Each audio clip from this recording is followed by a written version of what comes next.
For the day I had to report for duty, I called up Patsy and I said, could you meet me at the airport and see me off? I was going to San Diego for basic training. And she said, yes. And so she came to the airport and saw me off. And so I went to San Diego and she went to her junior year in high school. And we just kind of lost contact.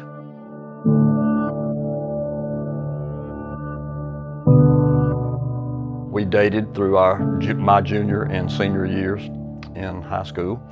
I got, heavily into the service, and after my basic training, I came back to the high school, and of course, I was in full uniform and real proud and all that kind of stuff. And I walked the halls trying to find her, and never could locate her in the classes that I thought she'd be in. And so I went back and was stationed in Norfolk, Virginia, and we just lost contact.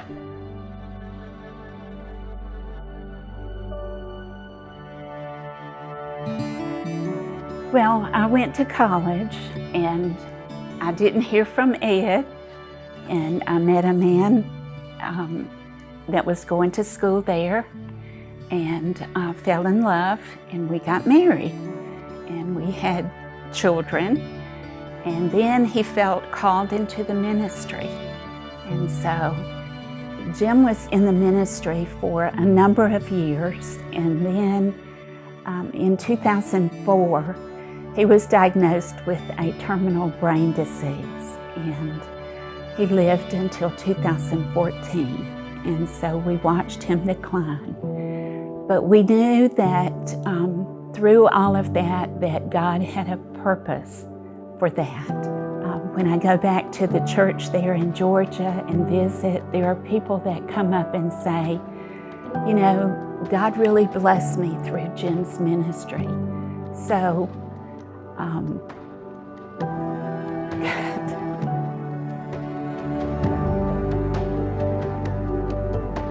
sometimes it's hard to find an anchor through the waves. Let down in darkness fell, light find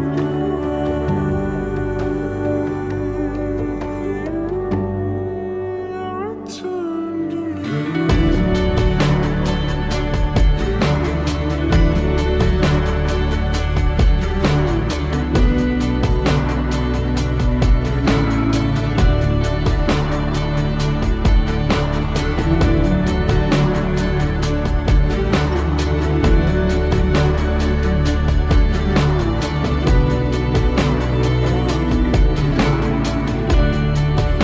And I thought, well, I wonder, I haven't heard from Patsy in all these years, and so I was a little curious. And before I responded, I said, well, I need to find out if you really are who you say you are.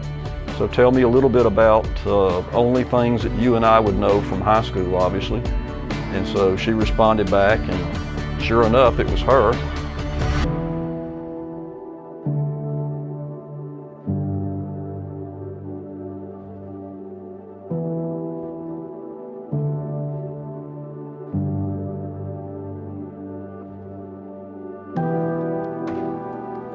I said, but Lord, okay, if it's from you, then here's what I want. I want somebody that loves you with all their heart, somebody that places you first in their life. And then I want somebody that will love me as much as Jim loved me or greater. And then I want somebody that has no children. Then I want somebody that I already know. And I said, this is my impossible list, Lord, that I'm giving to you. And the last thing I want, Lord, is I want you to bring them to my front door, because I'm not going out looking. I'm not going on dating sites. I'm not going to hangouts, wherever those are. I don't do that, Lord. So it's got to be you.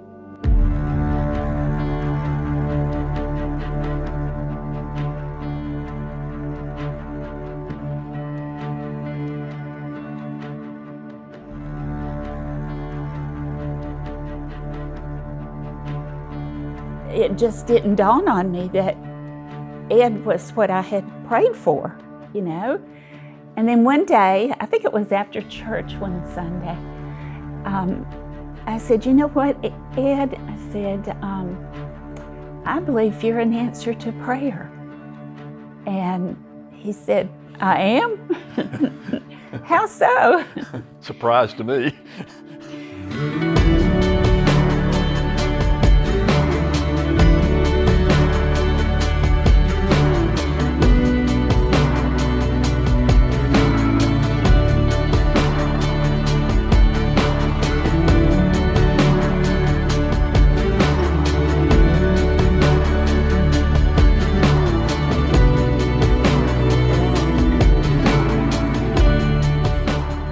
We weren't sure how many would actually show up, but there were a lot of young people at our wedding, and from our grow group, our family.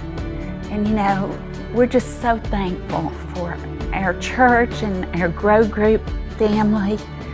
You know, we as senior adults can learn a lot from young people.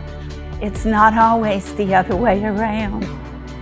But I like to think that we can give them some knowledge, but we're gaining knowledge from them as well. And we just love them. They're just wonderful, wonderful folks.